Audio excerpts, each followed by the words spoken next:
I'm T Love. This is the Love Song Podcast, a Love Song media production. As always, we are brought to you, sponsored by Shirts and More, located at 2517 Jacob Street, Wheeling, West Virginia. Shirts and More is a family-owned business, and for over 40 years they have been providing the best and most professional garments on the market. Let Tracy, Braxton, Dana, or any of the friendly staff at Shirts and More help you with your next apparel need. Contact them directly, 304-232-2030.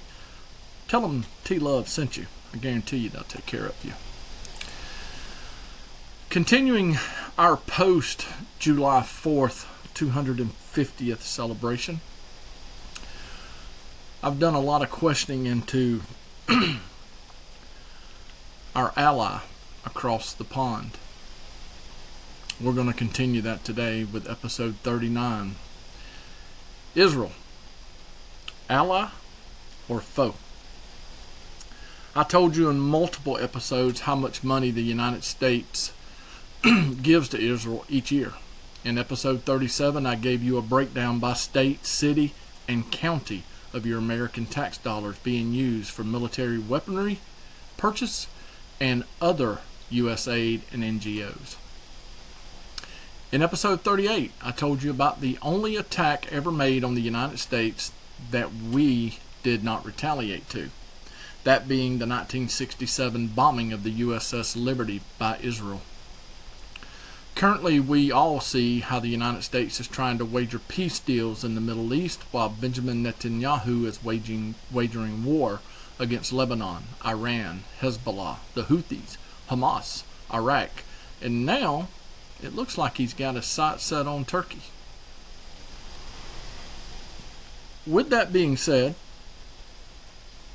let's take a look at a little bit of the money that we send over there.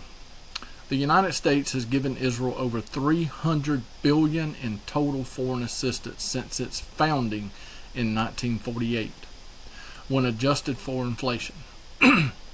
If evaluated in the current non-inflation dollars, the total baseline bilateral aid is roughly $174 billion. Israel is the largest cumulative recipient of U.S. foreign aid in the since the post-World War II era. Let's look at an overview of that aid, shall we? The nature and distribution of the U.S. funding to Israel has evolved over time, transitioning from a mix of economic support to almost strictly military funding. Military aid, $222 billion, roughly 70 to 75% historical of the U.S. aid has been dedicated to Israel's defense. This includes funding for weapon systems and a collaborative projects like the Iron Dome missile defense system. Collaborative. They have one, we don't. Where's the collaboration? I'll get back to that in a minute. Economic aid, there's $83 billion. From 1971 to 2007, the U.S. provided substantial economic and humanitarian grants to help stabilize Israel's economy and support Jewish migrant resettlement. This was phased out as Israel became a high-income nation. Let's look at the annual baseline. Under a 10-year Memorandum of Understanding, an MOU, spanning 2019 through 2028, the United States is committed to providing Israel a baseline of $3.8 billion per year, $3.3 billion in foreign military financing, and $500 million for missile defense. Following the outbreak of the Israel-Hamas war in October of 2023, the U.S. approved massive supplemental packages. Since late 2023, Congress has authorized at least $16.3 billion up to $22.7 billion in additional direct military aid and regional operations funding.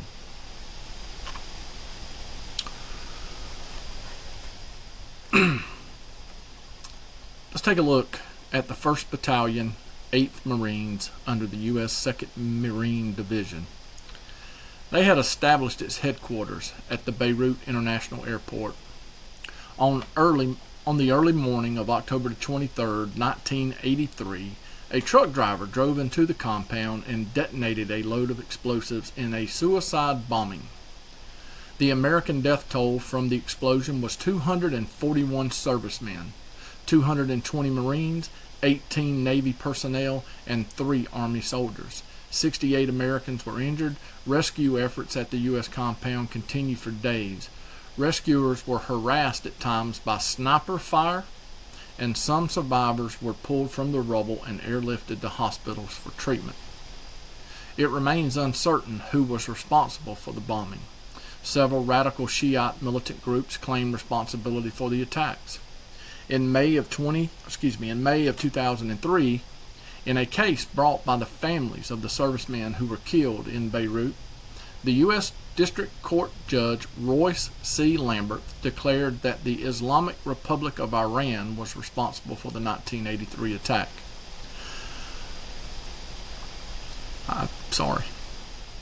Lambert found that there was sufficient evidence to conclude that Hezbollah, an organization formed with the assistance of the Iranian government, had conducted the bombing operations. President Reagan called the attack a despicable act and remained firm in his commitment to keep a military force in Lebanon. On October 27, 1983, President Reagan made a televised address to the United States of America.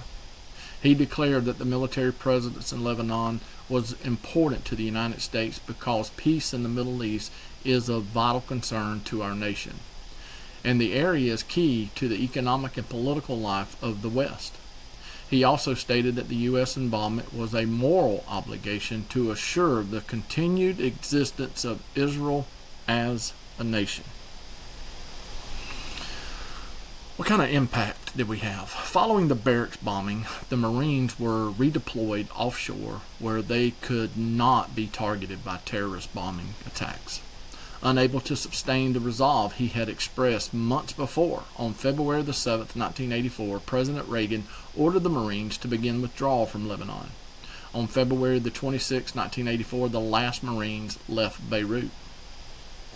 In despair over the departure of U.S. military forces from Beirut, the Lebanese army collapsed in February of 1984, with many soldiers deserting to join militias. By April, the rest of the multinational force had also withdrawn from Beirut. The city remained in a state of civil war. Israel did not begin with the withdrawal of its military forces until January of 1985. By June of 1985, Israel forces has completely withdrawn from Lebanon, with the exception of occupying a security zone inside the southern Lebanon to protect the northern territories of Israel. Along with the U.S. Embassy bombing, the barracks bombing prompted a review of the security of the U.S. facilities overseas for the United States Department of State. The results of this review were published as the Inman Report. Very popular report, if I recall. Israel could have prevented the bombings that killed 241 Americans in Lebanon in 1983, but it chose not to give the Americans the details of the plot, according to a book about Israel's fabled Mossad intelligence agency. The book, entitled By Way of Deception, The Making and Unmaking of a Mossad Officer, was written by Victor Ostrovsky, a Canadian-born artist who grew up in Israel and said he served in the agency for 4 years starting in 1983. At the request of an Israeli government, a New York State judge issued an order temporarily barring St. Martin's Press from distributing the book. A similar order was obtained in Canada. The Israeli government sought the ban, saying the book contained information that could endanger the lives of various people in the employ of the State of Israel and would be detrimental to the government of the State of Israel. The 300-page manuscript, written in collaboration with the Canadian journalist Claire Hoy, purports to name many Mossad agents and supervisors as it describes in detail Mossad's training program and many of its alleged operations. In the summer of 1983, the book says a Mossad informant told his contact in Beirut that a large Mercedes truck was being outfitted by Shiite Muslim radicals with compartments for bombs. According to the book, the informant said the hidden spaces in the truck were large, and Mossad deduced the target had to be big. Now the Mossad knew that, for size, there were only a few logical targets, one of which must have been the U.S. compound, Otrotsky writes. The Mossad decided to give its CIA allies only a general warning, he adds, refusing to give them specifics. Mossad chief Nahum Abd-Mani is quoted as having said, "No, we're not there to protect Americans. They're a big country." CIA spokesman Mark Mansfield said his agency would have no comment on the book. Imagine that.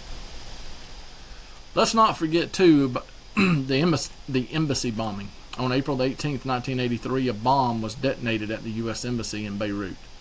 The blast destroyed the front portion of the 7-story building, killing 63 occupants of the building, 17 of whom were Americans. The bombing was carried out by a terrorist driving a van carrying a load of explosives. So we got $350 billion in U.S. aid. They get to attack our naval ships and withhold intelligence that has killed over 300 Americans.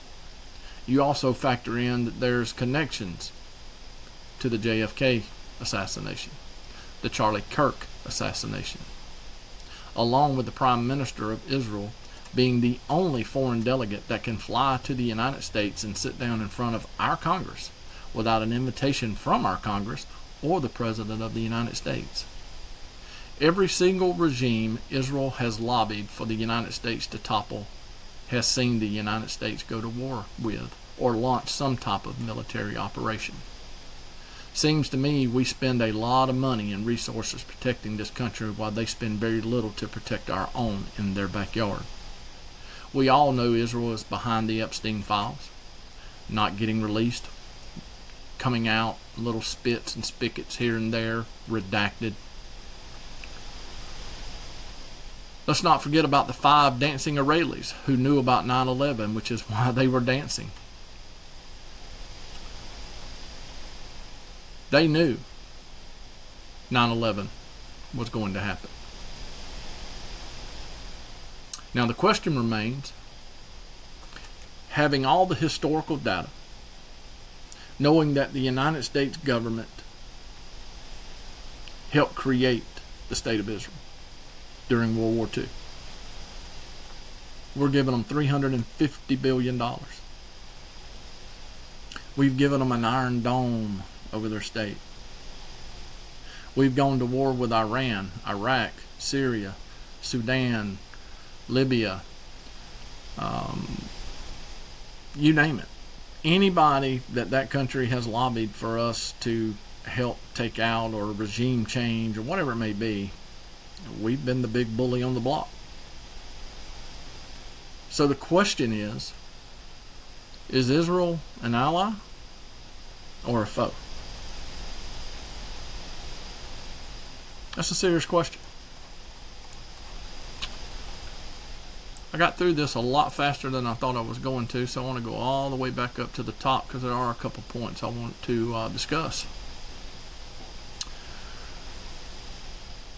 Roughly 70 to 75% of the historical U.S. aid that has been dedicated to Israel's defense. This includes funding for weapon systems and collaborative projects like the Iron Dome missile defense system. They've got a dome and we don't. The DoD 2027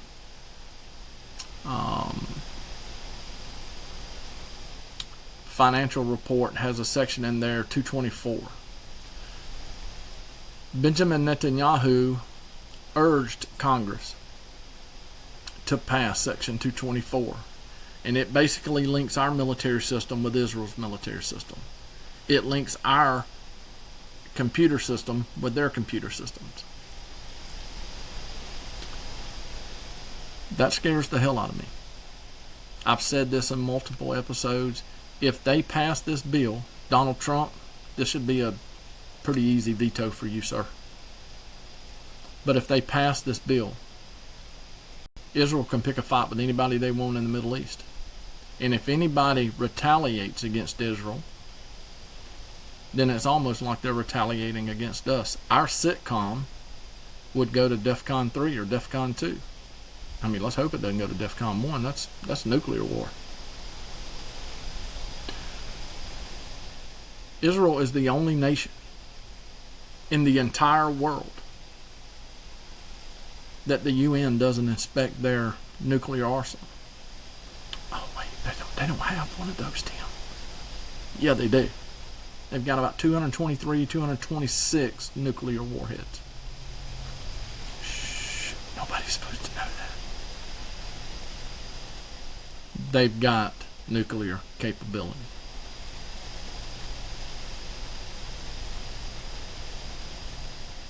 I've said this before. I believe that Benjamin Netanyahu is a genocidal maniac. Like Donald Trump, hate Donald Trump.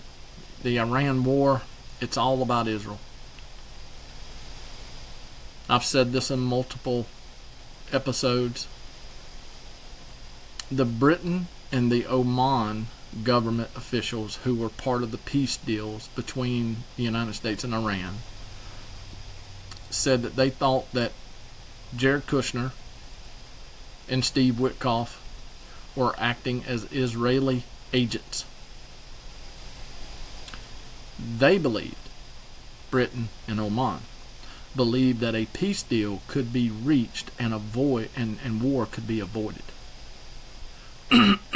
But when they left those peace deals, Jared Kushner come back to the United States and told his father-in-law, ain't gonna happen, Pop. Light them up. And that's exactly what Donald Trump did. You got to understand that the Israeli intelligence that failed us in Beirut, it killed 242 Americans. That's the same Israeli intelligence that says that Israel's got ballistic nuclear weapons. The same Israel intelligence that convinced our government, allegedly, that there were WMDs in Iraq.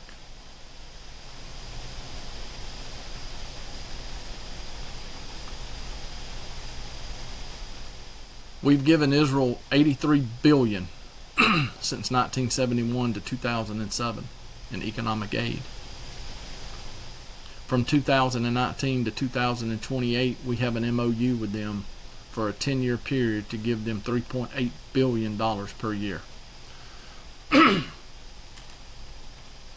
And after the October the 7th attacks, to which I think some people were starting to understand Charlie Kirk was probably right, that was all a setup. We've given them another $20 billion. And how do they repay us? They get us into every conflict they can overseas. They don't give us the intelligence we need to protect our boys and women over there, our military service members. They give us bad intelligence to get us into wars and conflicts that we shouldn't even be a part of. Why? Israel is a military force of itself in the Middle East. They've got about 225 nuclear warheads that nobody in the world is supposed to know they've got. Everybody knows they got them, but they don't get inspected. Israel won't let them inspect them. And when you go all the way back to World War I, when the United States lobbied Britain that if they would get us involved in the World War I, we would hand deliver them the state of Israel.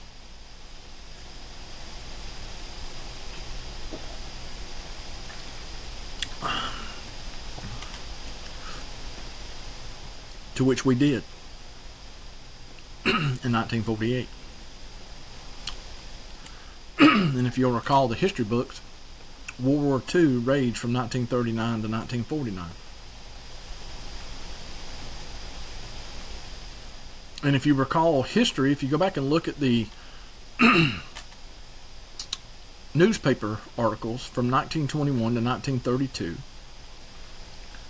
it stated that there would be 6 million Jews that would die across Europe due to starvation and disease.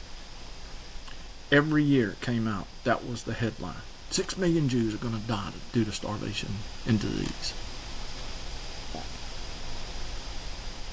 In 1932, those newspaper articles stopped.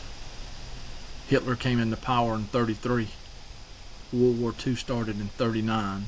And by the end of 1949, for that whole decade where all of those Jewish people were going to die of starvation and disease across Europe, that narrative had changed by the end of 1949, that Hitler was a genocidal maniac.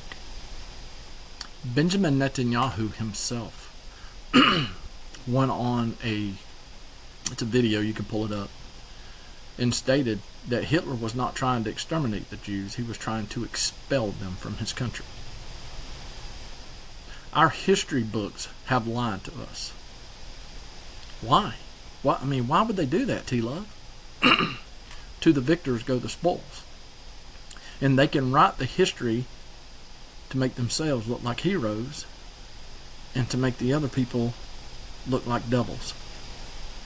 Genocidal devils. It's been echoed through the decades. But when you look at an assassination of a sitting United States president, and our government to this day is still lying to us. This court drama going on in Utah right now with this Tyler Robinson kid that they got up for assassinating Charlie Kirk. No.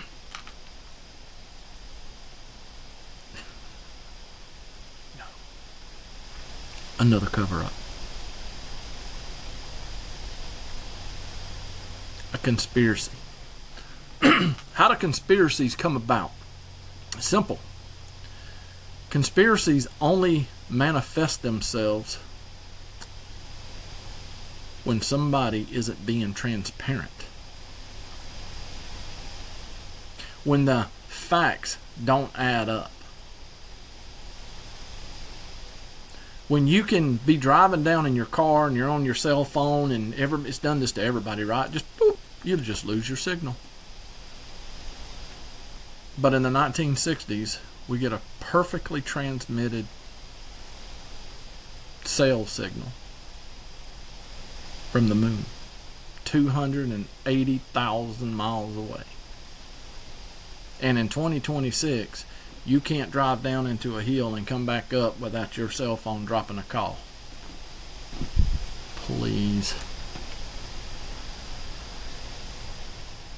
Biblically speaking, the Israelites are God's chosen people. There's no disputing that. That's what the good book says. But in Joshua 9:6 and Joshua 9:27, the good book also says that not every descendant of Abraham is worthy of salvation. Because you have those of the faith, God's people. Those of the flesh, Benjamin Netanyahu, David Ben-Gurion, and all the prime ministers over there in between. This is a shell game, ladies and gentlemen. All this money, think about this. AIPAC, the American Israeli Political Action Committee, gave Donald Trump $230 million.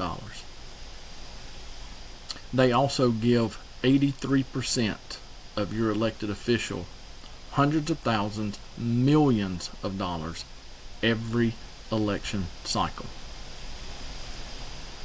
We're sending them money, and that money is being laundered back in through other sources, whether it be AIPAC or other PACs. I challenge you. And it doesn't matter. It doesn't matter. Listen to me. It doesn't matter. Democrat or Republican, they're both lying to you.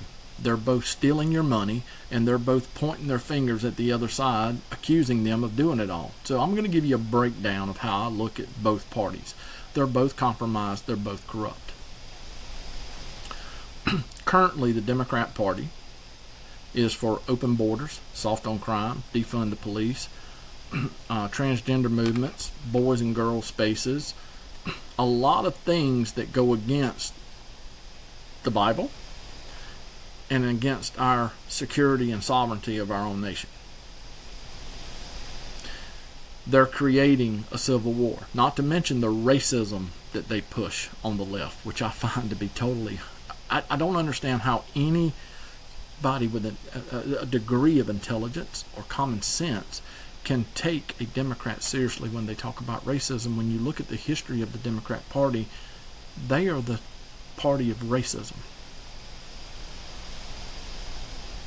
But they're also the party of shelling out free stuff. And as long as people are getting it for free, they'll go to the polls and vote for you. They don't care what you say.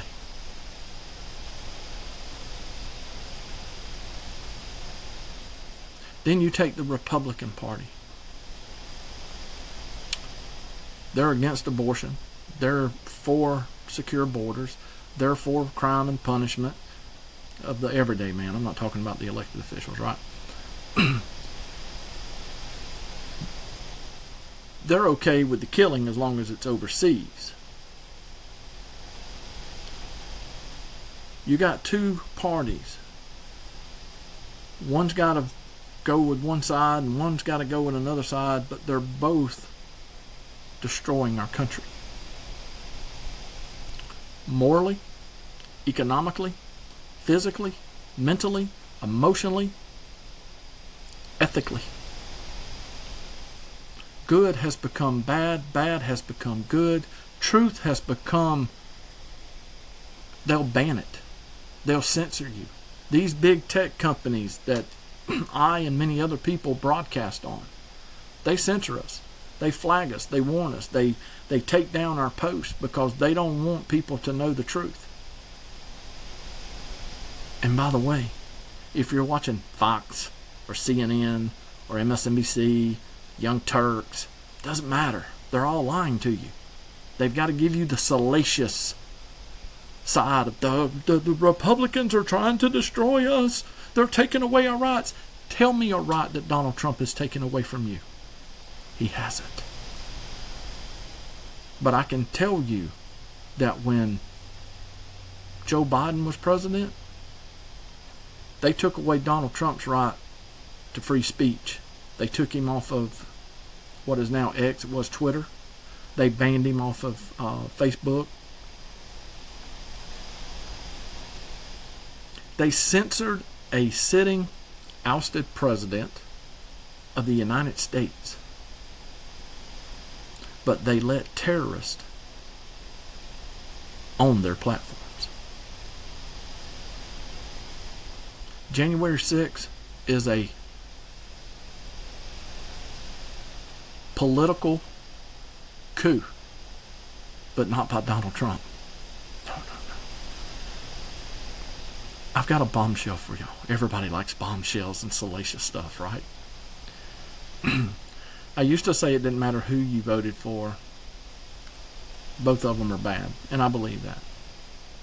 Joe Biden broke me from saying one can't be worse than another, because Joe Biden absolutely was the worst president probably in the history of the United States.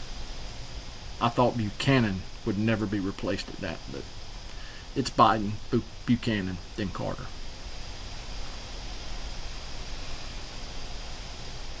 The president, Congress, and the Senate, they don't run this country. The CIA, Israel, and Mossad run this country. Prove me wrong. I can show you evidence after evidence after evidence after evidence historically.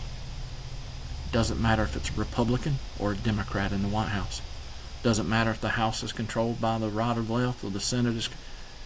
We do not control this country. The deep state, the global elite control the United States of America. Stop being a Democrat. Stop being a Republican. Stand up and start being an American. It's the only way you're going to take this country back. Well, T-Love, you might be calling for a civil war. Back in President Lincoln's days, the Republican Party was started by Lincoln. He was the first Republican president. A civil war had to break out to take this country back so that all men could be treated equally. Now, it took another 100 years, 150 years for that to happen.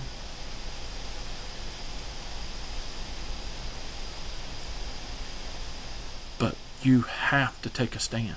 If you just keep letting them do what they're doing, that's the definition of insanity. That's lunacy. And all of your money, it's going across the pond. I told you earlier about Hezbollah, the Houthis. We're funding them too. It is sickening. And most Americans walk around oblivious to it. They're either ignorant to the facts or their level of I don't give a crap is just off the chart. We're all just one accident, one diagnosis, or one unexpected phone call away from living a much different life. I implore you, stay humble, be kind, show your love, go check on your people. Until I see you on the next episode, take care.